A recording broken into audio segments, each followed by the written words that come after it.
Hello, everyone, and we're back for episode 15 of the Fitness Business Growth Podcast. As always, I'm here with Mitch. How are you, mate? Good, mate.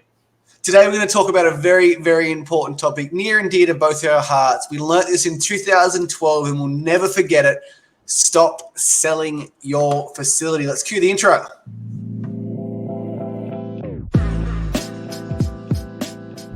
Welcome to the Fitness Business Growth Podcast, a podcast run by gym owners for gym owners.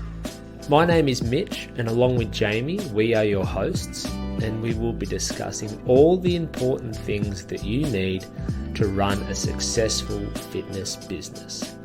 From marketing to lead generation to sales to retention to staff and much, much more. So if you are a fitness business owner, then this is for you.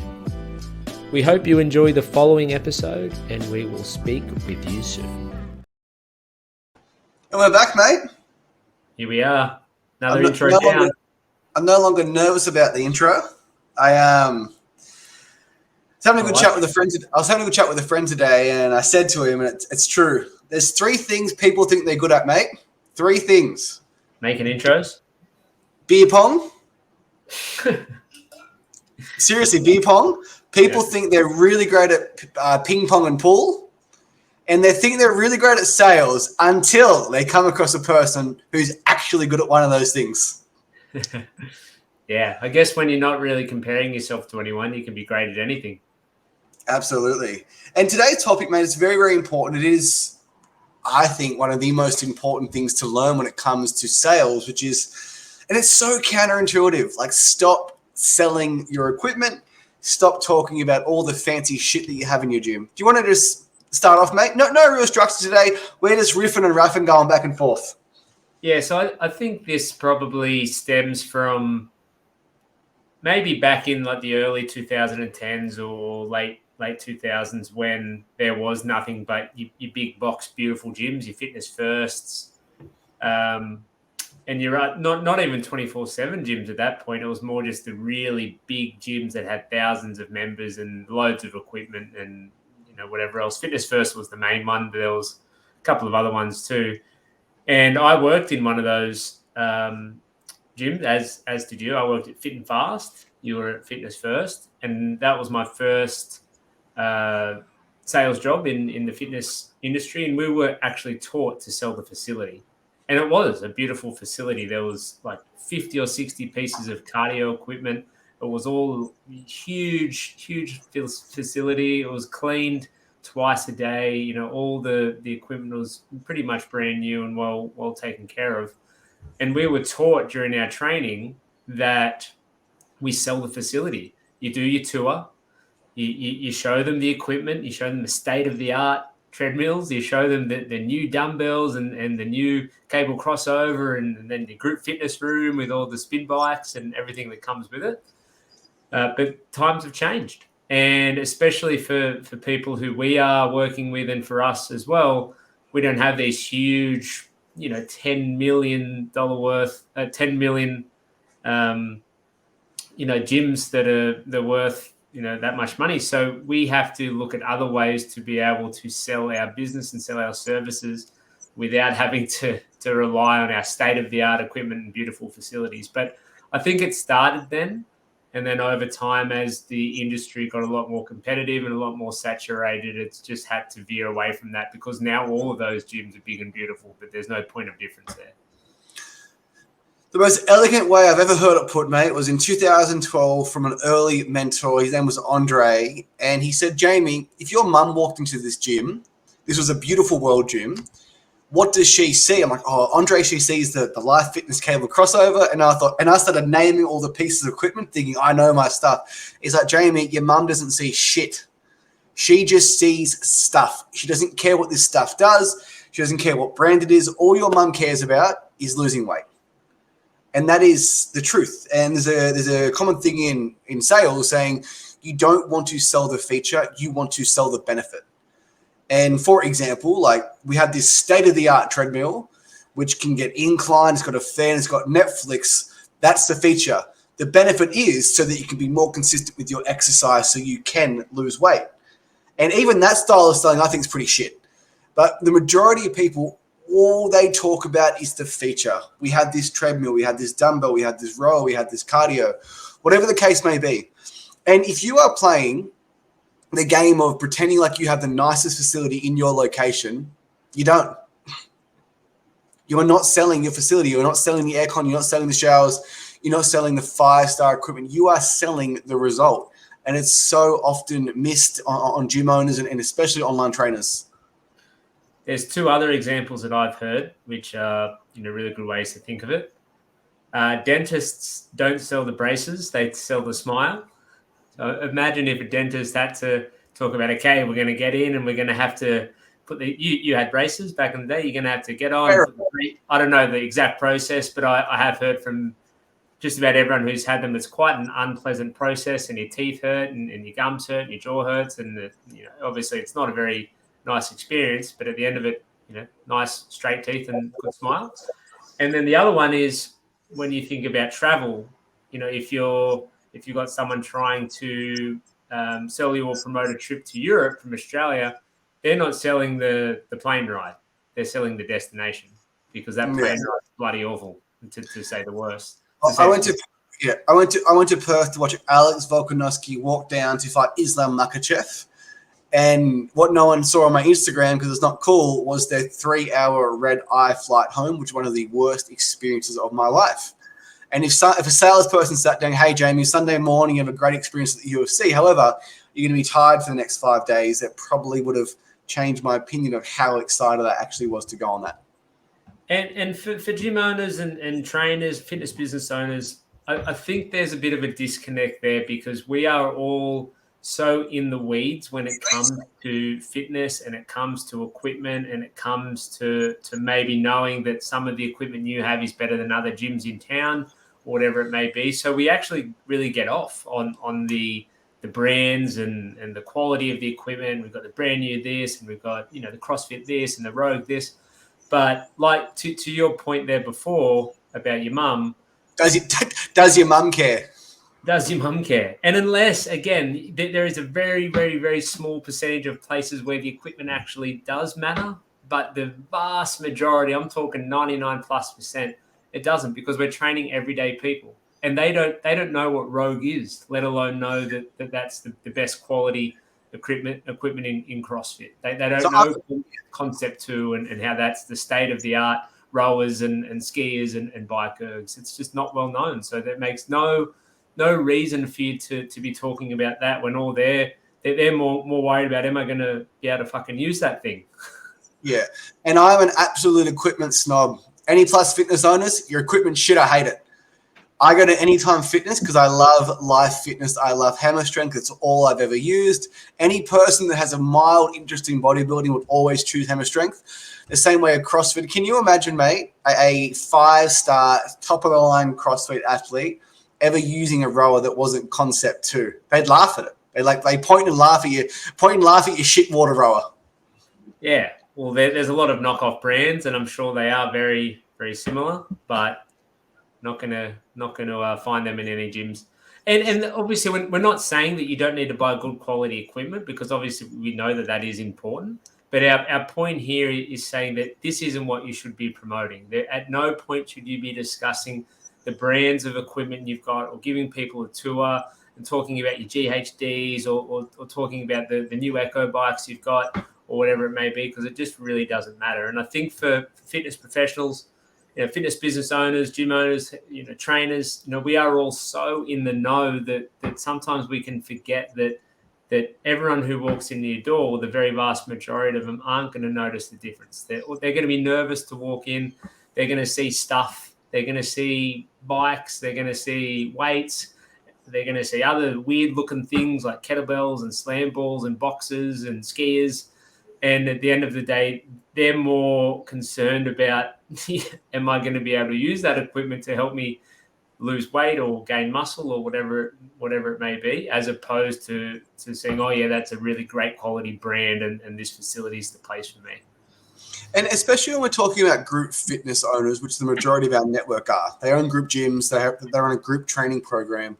Like, what are you actually selling?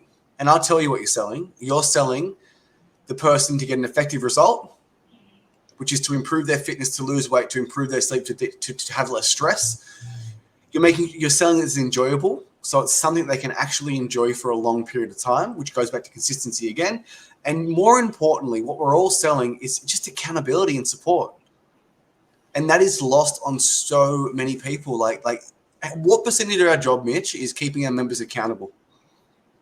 Like just about all of it.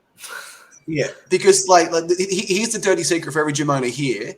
All of your members would probably get a better result if they walked 4 times a week and ate more vegetables. Or at least 8 less. But that's actually the truth. Like if we're talking about pure fat loss clients, women that want to lose 10, 15, 20 kilos, if they were consistently walking an hour every single day, eating less, drinking more water, they would lose more weight than doing your 3 45-minute HIIT sessions with your nice kettlebells and nice road bikes. So what are we actually paying for? They're paying for accountability, because that lady ain't going for 7 walks. She struggles to get to your gym 3 times a week. Yeah. And obviously there's an argument for strength training and things, but yeah, I completely agree and understand the point where you're coming from. And that is also why people are paying 4 or 5 times what you pay at a 24-hour gym, or one where you don't get any help. You know, you're paying $10, $15, $20 a week at these gyms to get access to the equipment. And that's why, it is a bit of a contest on who's got the nicest gym and who's got the newest equipment and who's got the cleanest facility, because that's what they're relying on. You're getting access to that stuff. And that's how that sales process works, and that's how those salespeople are told to sell that service. But when it comes to our services, I'm talking us as in personal trainers, people with group training gyms, semi-private, anything like that, you're paying 3, 4, 5, 6, 7, 8, maybe 10 times the price if you're a personal trainer for access to not to your facility, but through your coaching, your support, your accountability. And like you mentioned before, we want to be discussing the importance of having an effective program that is going to get them results. We want to discuss the importance of having an enjoyable and sustainable program that they're going to be able to stick to, and not something they're just going to do for a couple of weeks and then stop because they hate it. And then also having access to a team or to a trainer for ongoing support and accountability to ensure that they get to the result that they came in for. And that's what they're paying for. And if you look at online training, particularly when they are literally selling nutrition coaching, an exercise program, and accountability. And the nutrition program can range from whatever the person wants to do. And the exercise program is often designed to be even a home program. So there's online trainers out there selling programs for 100, 150, 200 a week that have zero equipment. What they are selling is the result, and they are selling accountability. So, mate, if we shouldn't be selling equipment, what are you talking about when you sell someone over the phone or in person? Well, those 3 things we just discussed there is a huge part of the sales process. I like to give a very brief run through of what our program includes. I keep it basic. I say, our sessions are 45 minutes long. They're all led by a trainer. Typically, we have between 4 to 6 through to 10 to 12 people. It's a mixture of strength training, cardio and fitness training, core work, and you get a warm up and a cool down. How long did that take me? 20 seconds? 20 seconds. That's about the extent of what I discuss with them. The timetable is what I find I do spend a little bit more time talking about, because obviously it needs to be convenient time-wise. So that might be a minute or two just discussing the timetable if they haven't looked at that before the call. And then we move on to those 3 elements. We talk about having a program that's effective. So they all tie in together, but I talk about the importance of getting results. That's why you've come here. That's why we're on the phone call right now. You're wanting to do X, Y, Z, and we want to make sure that the program we have is going to help you to get there. And then we talk about the program being enjoyable, and I discuss that even if the program is effective and it's really well put together, if you don't enjoy it and you feel like it's monotonous and you get sick of it and you dread coming, you're not going to stick to it for very long. So then you're not going to achieve X, Y, Z results. So it's important that it's enjoyable and sustainable, so you can do it for a long enough period to be able to see the change that you want. And then the last one is, you get loads of support through the trainer at the session, through our team outside of those sessions, the other 165 hours in the week. we follow you up if we feel like you're slacking off a little bit, give you a high five if you're doing well, and give you a kick up the arse if you need it. And those three things all feed in together. And in my opinion, if you have those three things, you've got an effective program, you've got an enjoyable program, and you've got support, then anyone and everyone can see results regardless of what they are. But for the vast majority of the people we have wanting to lose a little bit of body fat, wanting to get a little bit stronger, trying to be a little bit more active, be a little bit more healthy, then those three things can all work together to get you great success within any program. And those three pillars, effectiveness, enjoyable, and support, it's literally also overcoming all of their objections. Because they've done a program before that wasn't effective, or they didn't get a result. Or maybe they've done a program which was effective, but they didn't enjoy it, so they just went back to old habits. Or they started getting results, they had a bad day, bad week, and they could not get back on the wagon. So not only are we not talking about the equipment, we're overcoming all of their potential objections in our pitch. And as you mentioned, it takes about 2 to 3 minutes total. And our phone calls go for about 20. So like, what the hell are we talking about for the other 17? We're talking about them. When I'm working with Jim at the moment, and like, Jamie, what's involved in our 28-day challenge? And they're like, this. At the end of the call, does that sound good? They're trying to process everything you've just told them what's going to happen. Therefore, they're probably going to have to think about it. We are selling a result. We are not selling a feature of your program, because no one gives a shit. The old paralysis by analysis. Sometimes, if you give people enough reasons or enough things to think about, it can be overwhelming. And that's where those three pillars that we discussed, like you said, it can disarm any objections or any reasons why people might not move ahead. And I think a really huge one, and earlier on in that sales call, we're discussing what they've done previously. And we never shit on anything. I would never, ever speak poorly of anything. If someone says, oh, I've been to XYZ gym, I'd never say, oh, yeah, I've heard that they're really bad.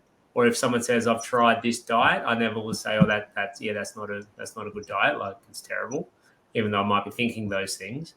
But if they are talking about, let's say, 24/7 gym, and they said, I was going for a while and then I stopped.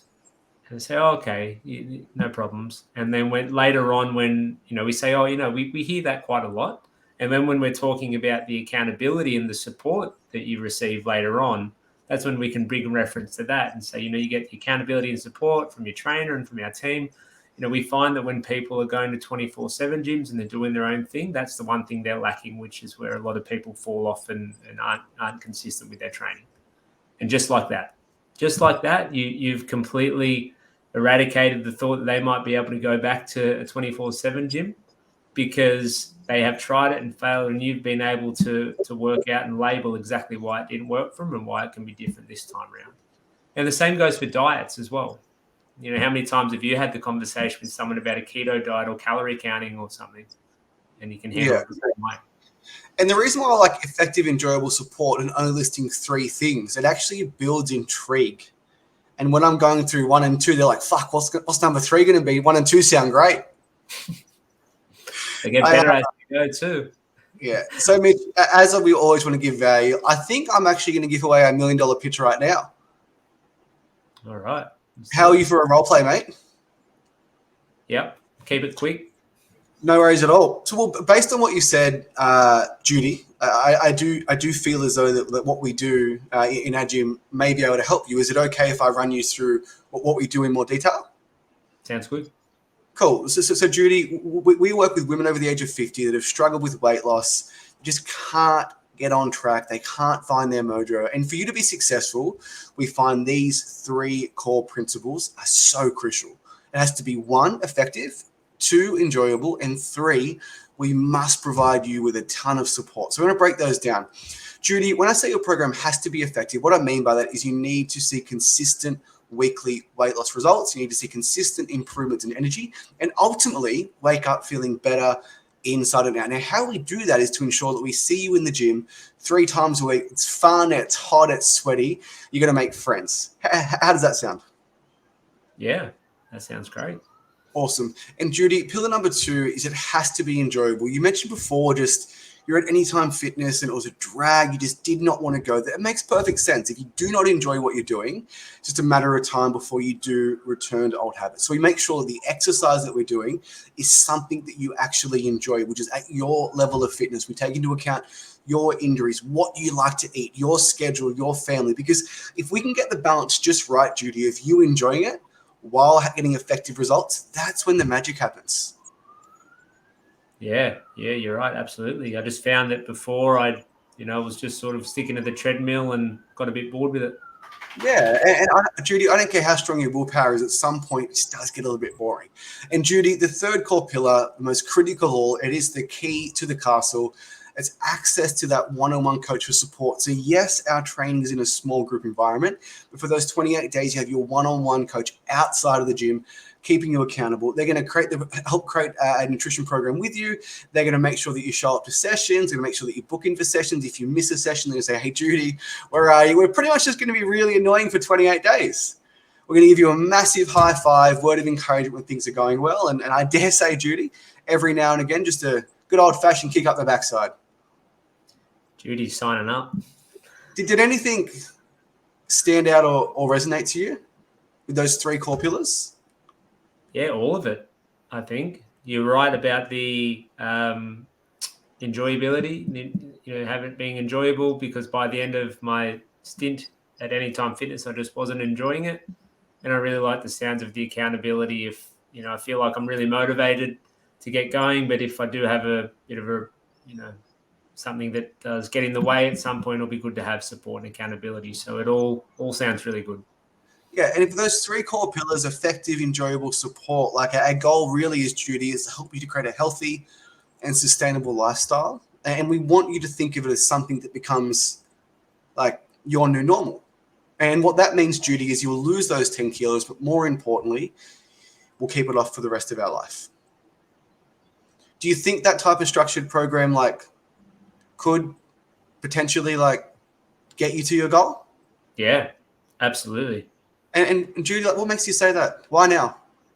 Well, I can just tell that, having those three things, having something that I enjoy doing, having the accountability and seeing results is going to help me keep on track and stay on track. So I really like the long-term aspect of it, to be able to lose weight and then keep it off too. So it all sounds fantastic. Sounds fantastic. Yeah, it all sounds great. And Judy, we've just got one more question. Obviously, it's a two-way street, and we want you to be really successful in the first 28 days. Are you confident that now is a good time for you to give us your best effort so that we could make this change? Yeah, like I said earlier, I've been thinking about it for a long time and finally took the plunge to do something about it. And I think this is a really good fit for me. So I'm confident it's going to work. Awesome. Well, the next step, Judy, is just to run you through the program investment. And if you feel like we're a good fit, we can get you booked in. Okay, we'll leave it there, mate. I know you love this shit. But just you think about Judy on the other end of the phone. Our 28-day program's $299. Who's not signing up to that? Yeah, and at no point are we talking about what exercises we do. We're not talking about the split of the workouts and what the focus is, or talking about the foods that we're going to have you eat or anything like that. And every now and then you get someone who may ask some questions around that, and you just need to handle them as well as you can. Keep it brief, and then get back onto your script and to your process. But again, we find that for fitness professionals, fitness business owners, we can get a little bit carried away with talking about the specifics, because that's the stuff we're actually passionate about. We're passionate about program design. We're passionate about certain types of diets and certain types of nutrition plans and approaches.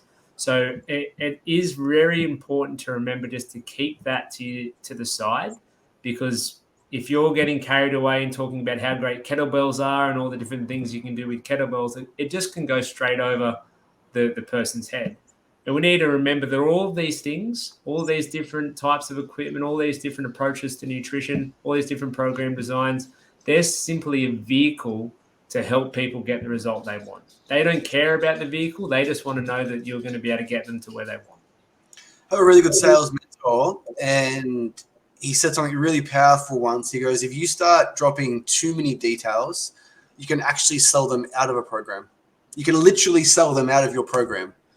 Imagine if you got a lady on the phone, Judy, who's 50, wants to lose weight, and previously she hurt her back with a kettlebell. And in your pitch, you start telling Judy about all your amazing kettlebells. Like, less is more. Yeah. And there's some things that they need to know. They need to know what times your sessions are. They need to know. I think for group fitness, that's the biggest one. That is probably the main thing. They need to know what time the sessions are to make sure it fits. They need to know it's led by a trainer. And that's kind of it. Like I said, and that's where you get FB360 for the automations, timetable for the phone call. Yeah. That's what I said before. Like I do a lot of these calls still for our gyms, and it's 20 seconds. I mentioned the led by a trainer, small group, mixture of full body workout, a bit of this, bit of that, and it's 15, 20 seconds. And that's all that it needs to be. If you go any further than that, like you said, you can run the risk of overselling things, not even overselling things, but just over explaining things. And like you said, if someone has had a bad experience before, like imagine if you started talking about, burpees and the assault bike and the skier, like all these things that people typically don't like, you might scare them off. Yeah. I don't want to do burpees. I fucking hate burpees. In our sessions, we do a combination of HIIT and hard cardio training. Oh, I don't really like cardio. I went to another gym and I found I couldn't keep up with everyone. That's a great example of selling someone out of your program. So guys, keep the focus on them, ask them their goals, why it's important, what have they tried previously, craft your pitch around it, getting them a result of being effective, enjoyable, and just promise and deliver a ton of support and accountability, because that's what we're really selling. Yeah, and anyone listening to this, we've given our script out, like to anyone who wants it. It's in our Facebook group. Like hundreds of people have access to it. So your $1 million secret before has already been given out. It just hasn't been live like this. So if anyone's listening and hasn't got that script, just let us know and we'll send it to you. We're more than happy to share it and find that anyone who actually uses it, and it's as simple as just following that script, literally reading out questions and getting comfortable with asking those questions, and you're going to see a great result from it. Well, one of our clients, Lauren, got 6 signups last week.